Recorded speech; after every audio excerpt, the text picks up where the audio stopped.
Trish, have you seen my guitar? I had it right here so I could play it when we introduce blues guitar sensation Dylan Whitney. Oh, no, Stevie, I haven't seen it anywhere. Hey, have you guys seen Stevie's guitar? We can't find it. I don't understand. I had it right here earlier so I could get it out, get my jam on. Before Stevie finds out where we hid his guitar, let's enjoy some music from someone who really knows how to play. Here's Dylan Whitney. Like everybody says, the roots of music is blues and gospel. And so that's where everything came up, and it soon evolved into what we know today. I first started when I was 10 years old. My parents used to have a Southern gospel group, and they used to play for a while, and they've kind of got me started into that because I used to be in sports a lot. But then I think I saw somebody playing on TV. He's like, hey, I want to do that. And someone told my dad, he's like, okay, then let's go ahead and start. I played out at the Riverwalk was my first gig, and I was 11 years old.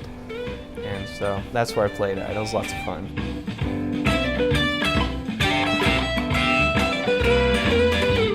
I do write my own music, but the thing about writing music is it can come to you instantly when you're just trying to create something.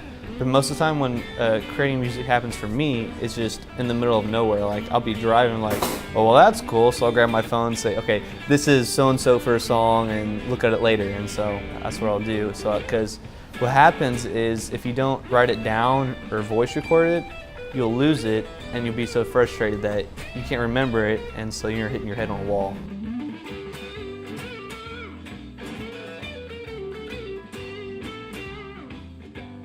I've always told you always want to get into this persona. Like you want to be this really nice guy off stage, but you also want to be the same guy on stage, but you also want to give a show. So once everything goes right, you're in that mentality like, okay, great, it's time to give a show, and let's have a good time.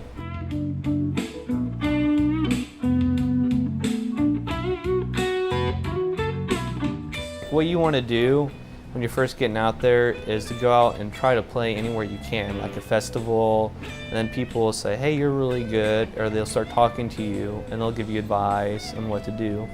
And so what I'd recommend for production is my dad, he's helped me out a lot, and if you have someone that is really able to help you, like a parent or a guardian or just a best friend or something, ask them to help you out with production, and it'll help you to get noticed by these other places and to try to get into restaurants and slowly work up from there.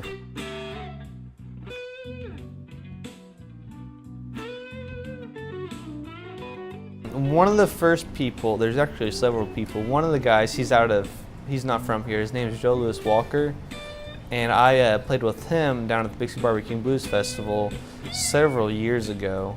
And then last year, I got to play with Steve Pryor up on there for the first time. And so then once we saw each other, he would always play with me, and so kind of fun ordeal. I think the farthest I've ever been was Nashville, Tennessee, and we played at country singer Loretta Lynn.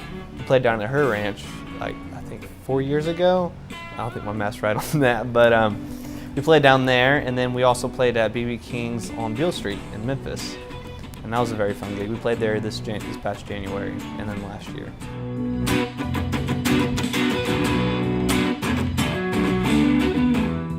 It's really cool to be able to meet the people you get to meet in this industry, but after playing it so long, it kind of becomes second nature to you. You love to do it. So it's a job, but then it's not at the same time.